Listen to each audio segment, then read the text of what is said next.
Hello Taurus! Maligayang pagbabalik at salamat sa pagbisita. Ito po ang ating Sun, Moon, Rising Sign and Venus General Reading para sa sign ng Taurus. Kunin nyo lang kung ano ang naka-relate kayo, tapos nyo ang hindi. Kung hindi naka-relate, okay lang yon. Maaaring ang susunod na upload na video ang siyang makarelate tayo. Ngunit naniniwala ako meron tayong mapupulot dito. Lalo na yung oracle card sa dulo ng reading na ang mensahe niya ay universal. Doesn't matter kung ano ang kwento, it doesn't matter kung ano ang storya na nabuo natin mula dito sa dalawang decks na ito. At maaari yung makatulong sa inyo sa kung ano man ang inyong pinagdadaanan or gustong malaman sa pagbisita dahil mula sa inyong pagbisita rito. Okay. Work-life balance.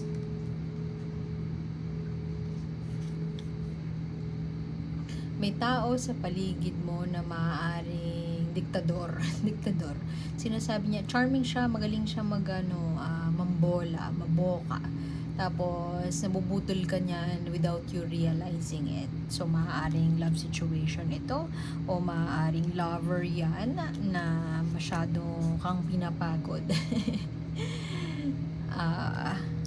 Restlessness. Pagod na rin si Taurus. Masipag pa naman din si Taurus. Ano yun? May message, may mensahe na binigay sa'yo. Masyadong marami yun. May mensahe na binigay sa'yo. At medyo nawindang ka. Pwedeng promotion to. When it rains, it pours. Ibig sabihin, kapag nabigyan ka ng blessing, sunod-sunod na yan. And sabi pa nila, it comes in threes. Although hindi ako masyadong naniniwala doon. Pero nangyari na yun sa akin. Pero hindi pa rin ako naniniwala doon. Oh. Uy. Pwede din na may kinalaman. Oh, tingnan mo, 2 beses lumabas yung 4 of Swords. Pwedeng push and pull between resting and kuratsa.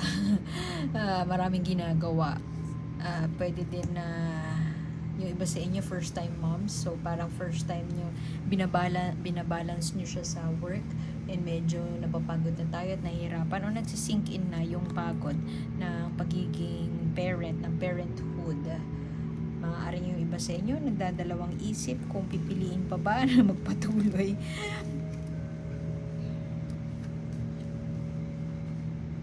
Buhay, pag-ibig, lovers, pipili ka na lamang ng isang bagay na you would choose your poison na. Choose your poison wisely. Merong isang bagay na nagpapahirap sa'yo. Pwedeng itong taong to na gusto niya my way or the highway. Kailangan ako ang masusunod. Ito ang gagawin natin. Ito ang game plan natin. Pero yung game plan na yun ay maaaring nakapapagod para sa'yo. O pwede kasing promoted ka sa trabaho. Promoted ka ito yung boss mo, tapos promote ka niya. Parang sinabi niya sa'yo, oh, Taurus, darating na yung JO mo next month, tapos may increase ka sa salary, lahat ng gusto mo, may pakotse, may pabahay, wow. Pero bang ganon? Pero basta maganda yung offer.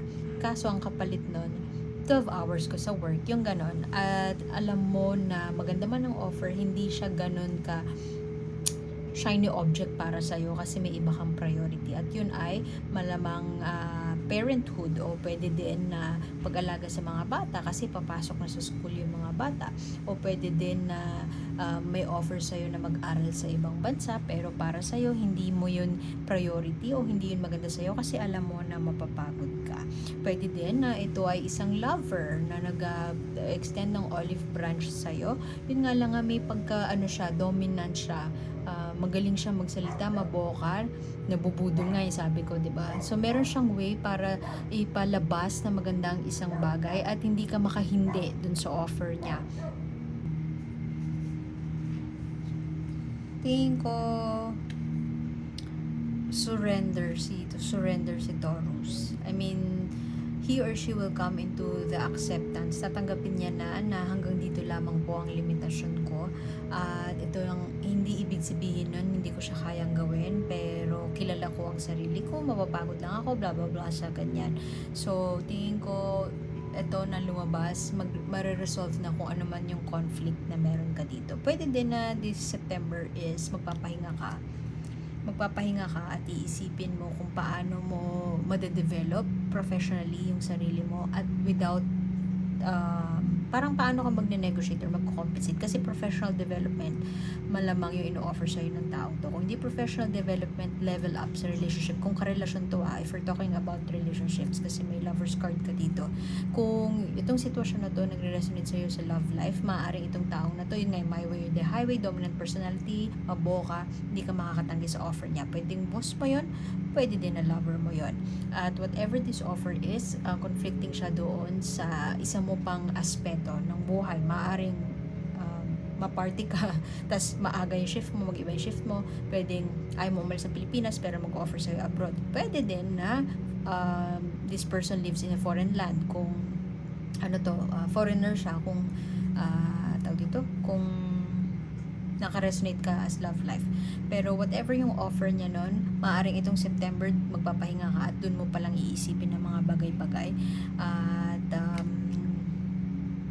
kasi parang masyado ka ng kinakahon. At itong card na to, may mensahe na bibigay sa'yo pero magka-counter ka na i-resolve mo yun. Aalis ka sa conflict. Ayaw mo ng pagtatalo. So malamang yun nga, surrender, suko, alam mo yung limitasyon mo at i-express mo yun. Dahil masyadong maraming conflict at ayaw mo ng conflict. May mga offer siguro na hindi nasasaayon sa ano mo,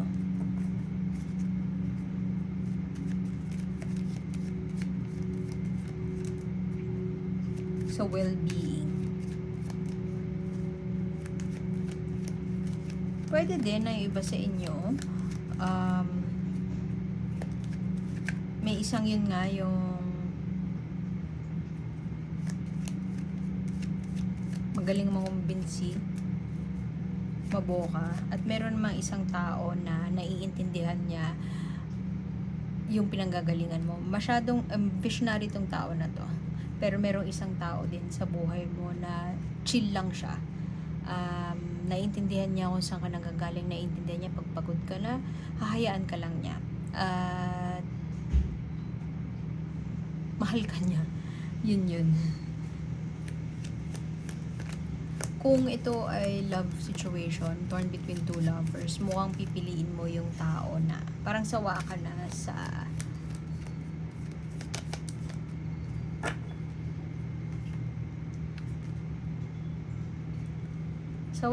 siguro for the longest time, lagi yung mga nagiging karelasyon mo or yung partnerships na napapasukan mo is dominant yung personality ng partner mo. So nagkiklik kayo kasi magaling siya, visionary siya, he or she takes action.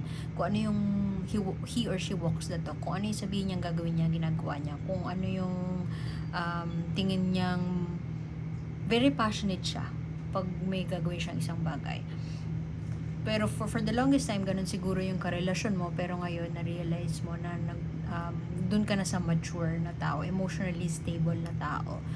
Hindi ko sinasabi na hindi emotionally stable to, pero parang ganun na nga. Mas emotionally stable tong pipiliin mong tao.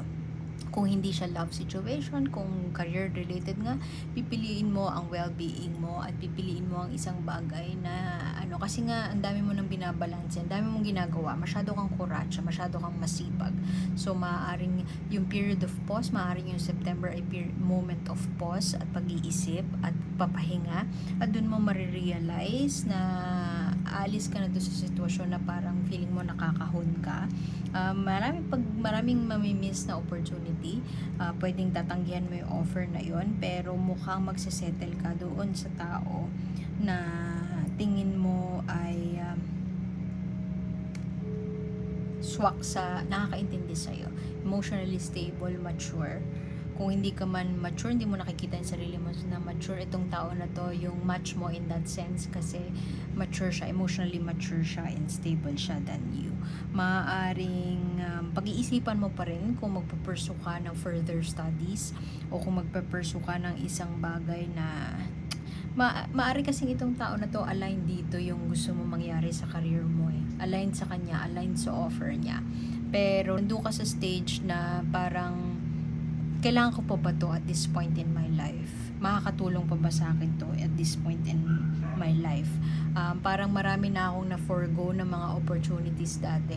At meron akong mga bagay na napalampas at masakit man sa kalooban ko. Siguro maganda na mag-focus ako dun sa kung ano na lang yung natitira sa akin, which is my mental health. Darating ka sa point na i-resolve mo ang lahat. Conflict resolution kasi itong card na to. Understanding, pwedeng iintindihin mo yung sarili mo. Being kind to yourself. Yan yung nakukuha kong energy sa'yo. Being kind to yourself. Or pwedeng kung hindi mo pa naisip na maging kind sa sarili mo, highly considering na maging kind to yourself. Kasi for the longest time, it seems like, or mukhang nagsisink in na sa'yo na nakakahon ka, or na feeling trapped ka, or merong mga pagkakataon sa buhay mo ngayon, may circumstances na nagbibigay ng salamin sa harap mo at nakikita mo na para ako nag-iisa, or yun nga, parang trapped ka, hindi mo makita yung mga big picture. Actually, dalawa yung big picture dito eh. Pwedeng yung big picture na yun nga yung career, na for the longest time driven ka towards that, pero at the same time nagbubuo ka ng family. Yung iba sa inyo siguro nagbubuo ng pamilya, at yun yung isa pang big picture na gusto mong piliin in the long run. Anong mensahe mo? Overall, mukhang magpapahinga ka this